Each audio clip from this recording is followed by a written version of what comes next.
The Non-Aligned Movement, NAM.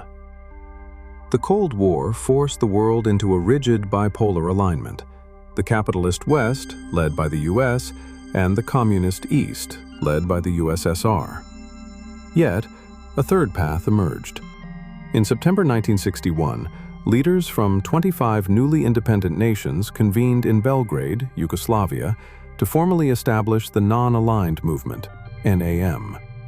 This movement offered a collective voice and an independent foreign policy to the developing world, refusing to become pawns in the struggles between the major powers, and fundamentally challenging the superpower hegemony.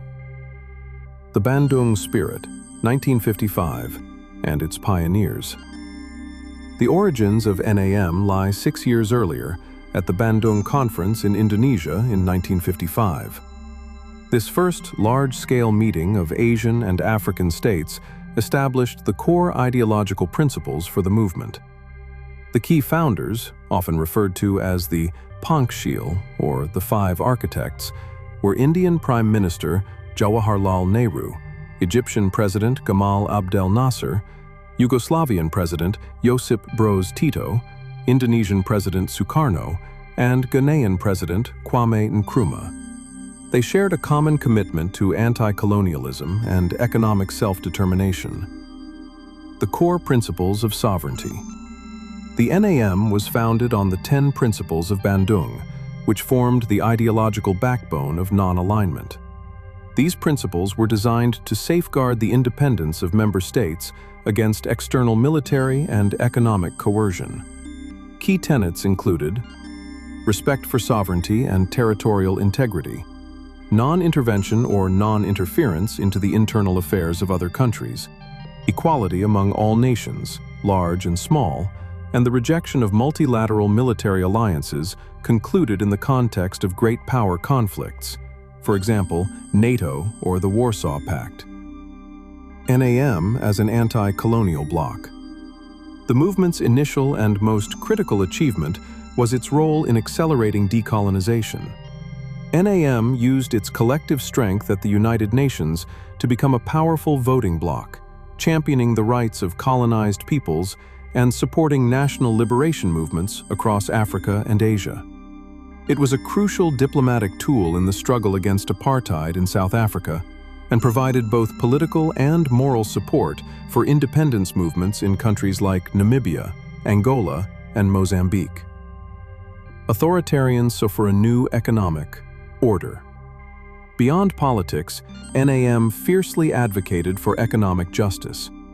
The movement recognized that political independence was incomplete without economic sovereignty. During the 1970s, NAM leaders became key drivers of the call for a new international economic order, NIEO, aimed at restructuring the global economy to be more equitable for developing nations.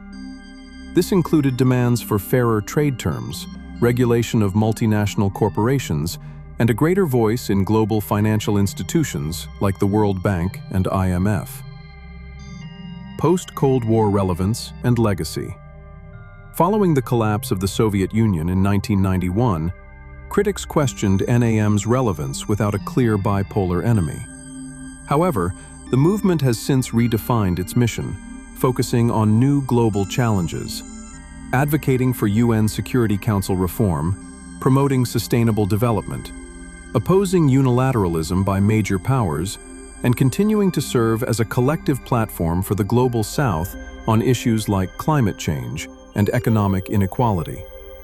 Today, NAM consists of 120 member states, making it the largest grouping of states worldwide after the UN. Supporting. Conclusion. The non-aligned movement was a groundbreaking diplomatic invention that gave newly independent states a strategic voice during the world's most tense geopolitical standoff. Its foundation in 1961 created a moral and political space for the majority of the world's nations, establishing a permanent and powerful challenge to superpower dominance. If you enjoyed this deep dive, follow and subscribe the channel for more videos like this.